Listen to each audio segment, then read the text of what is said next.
Hi everyone, welcome to our channel let's learn daily. இந்த வீடியோவில் நம்ம என்ன பார்க்க போகிறோம் அப்படின்னா, நம்மளுடைய 10th ஸ்டாண்டர்ட்க்குரிய ஃபர்ஸ்ட் மிட் டேர்ம்க்குரிய டே சிலபஸ் தான் பார்க்க போகிறோம். Already first lesson and 7th lesson complete பண்ணிட்டோம். ரிவைஸும் பண்ணி அதில் யூனிட் டெஸ்ட்டும் எழுதிட்டோம். இன்னைக்கு தான் நீங்கள் எங்கள் வீடியோஸை பார்க்குறீங்க அப்படின்னா போய் அந்த வீடியோஸையும் செக் பண்ணி பார்த்துக்கோங்க. இன்னைக்குல டேக்குரியதுலேருந்து ஸ்டார்ட் பண்ணாலும் உங்களால் கவர் பண்ண முடியும். ப்ரீவியஸாக போட்ட கொஷின்ஸையும் சேர்த்து ஒவ்வொரு நாளுக்குரியதும் ஒவ்வொரு நாள் கம்பைன் பண்ணிகிட்டே படிச்சிங்கன்னா கண்டிப்பாக உங்களால் பார்க்க முடியும். இன்னைக்குரிய போர்ஷன் என்ன அப்படின்னா, பயாலஜில தான் பார்க்க போறோம். லெசன் 12ல 1 வேர்ட்ஸ். ஓகேவா? ஸோ ரொம்ப முக்கியமான லெசன். 1 வேர்ட்ஸ் மறக்காம பார்த்துக்கோங்க.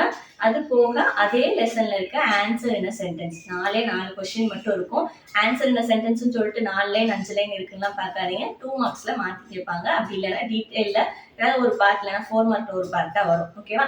ஸோ இன்னைக்குரிய உங்களுக்குரிய போர்ஷன் என்ன அப்படின்னா 1 வேர்ட்ஸ் அண்ட் அதே லெசன்ல இருக்க ஆன்சர் இன் 1 or 2 சென்டென்ஸ் அப்படின்னு சொல்லியிருக்கோம். 4 question. Collateral vascular bundle, so அந்த மாதிரி இருக்கும். என்னென்ன கிரவுண்ட் டிஷ்யூ சிஸ்டம்ஸ் இருக்கு, ஸோ அந்த மாதிரி கொஸ்டின்ஸாக இருக்கும். ஓகேவா? ஸோ மறக்காம இன்னைக்குரிய போர்ஷன்ஸை கவர் பண்ணிடுங்க. தேங்க்யூ.